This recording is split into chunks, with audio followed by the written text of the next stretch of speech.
Welcome to 10 star news. ఇక details చూసుకున్న తిరుపతి లడ్డు విశిష్టతను దెబ్బతీసేలా చంద్రబాబు చేసిన వ్యాఖ్యలకు నిరసనగా మాజీ మంత్రి ఉమ్మడి నెల్లూరు జిల్లా వైఎస్ఆర్సీపీ అధ్యక్షుడు కాకాని గోవర్ధన్ రెడ్డి నెల్లూరు జిల్లా పొదలకూరులోని వెంకటేశ్వర స్వామి గుడిలో వైఎస్ఆర్సీపీ నాయకులతో కలిసి ప్రత్యేక పూజలు నిర్వహించారు. అనంతరం కాకాని గోవర్ధన్ రెడ్డి మాట్లాడుతూ చంద్రబాబుకు పాపం ప్రక్షాళన జరగాలని కోరుకున్నామన్నారు. ఇప్పటికైనా చంద్రబాబు బుద్ధి మారాలని, రాజకీయాల కోసం దేవుణ్ణి వాడుకోవటం వదిలేసే ప్రజలకు ఇచ్చినటువంటి హామీలను అమలు చేయాలన్నారు. జగన్మోహన్ రెడ్డి తిరుమలకు వెళ్లి వెంకటేశ్వర స్వామిని దర్శించుకుంటాను అంటే చంద్రబాబు ఎక్కడ నిజానిజాలు బయటపడతాయోనని డిక్లరేషన్ తెర మీదకు తెచ్చారన్నారు. ఎవరైనా తిరుమలకు వెళ్లి స్వామిని దర్శించుకోవాలంటే ముందు చంద్రబాబుని దర్శించుకొని తర్వాత స్వామిని దర్శించుకోవాలని చంద్రబాబు అంటారన్నారు. చంద్రబాబుకు నీతి నియమం నిజాయితీ ఏమీ ఉండవన్నారు. తండ్రి లాంటి ఎన్టీఆర్కు వెన్నుపోటు పొడిచిన చంద్రబాబు ఆఖరికి వెంకటేశ్వర స్వామితో కూడా ఆటలాడుతున్నారన్నారు. చంద్రబాబుకు వగ్రబుద్ధి నుంచి మంచి బుద్ధిని ప్రసాదించాలని రాష్ట్రంలోని అన్ని ఆలయాల్లో ప్రత్యేక పూజ నిర్వహించినట్లు ఆయన తెలిపారు.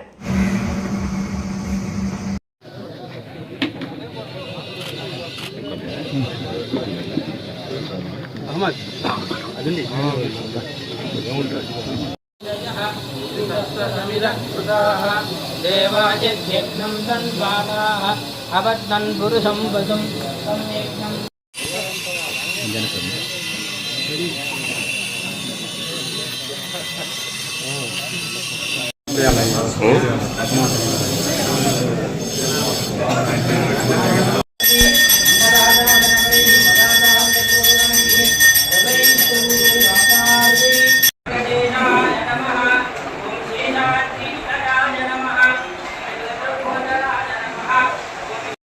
అందరూ చెప్పండి పర్వాలేదు. ఓం మమ సహ కుటుంబానం క్షేమ స్థైర్య వీర్య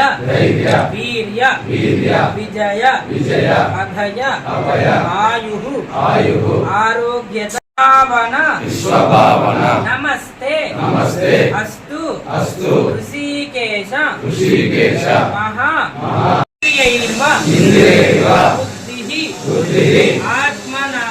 ఆత్మనావ ప్రకృతే స్వభావాత్ కరోమి యద్యత్ సకలం పరస్మై నారాయణాయేతి దేవాని ధీమహి తన్నో విష్ణు ప్రచోదయాత్.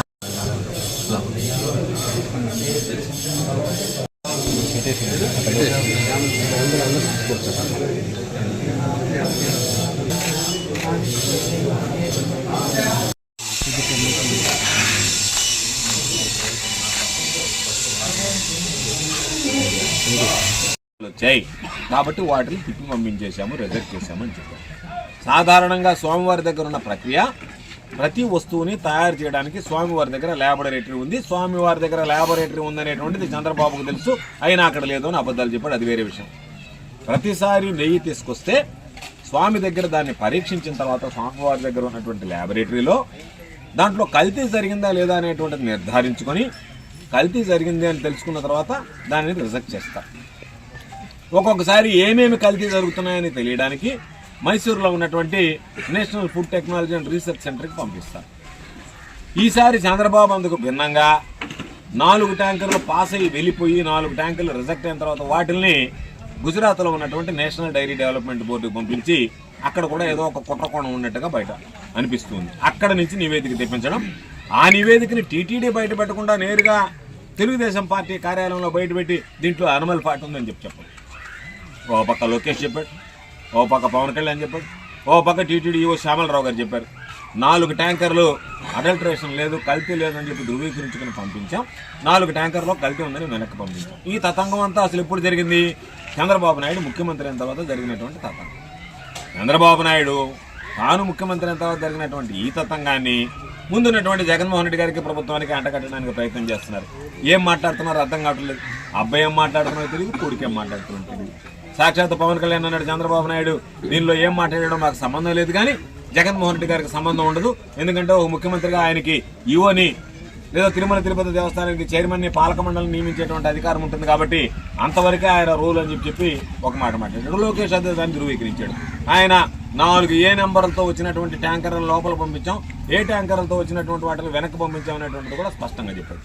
ఇవన్నీ జరిగిన తర్వాత ఎన్నడైనా ప్రజల మనోభావాలని గౌరవించకుండా కించపరిచేటువంటి విధంగా అయ్యో మనం ఇటువంటి ప్రసాదాన్ని స్వీకరించామా దేవుడి దగ్గర నుంచి అని చెప్పి అనుమానపడేటువంటి విధంగా, ఆ అనుమానాలు బలపడేటువంటి విధంగా ఒక దుష్ప్రచారం చేయడం అనేటువంటిది బహుశా ఆంధ్ర రాష్ట్ర చరిత్రలో చంద్రబాబు నాయుడు అనేటువంటి వ్యక్తికి ఒక్కడికే దక్కింది.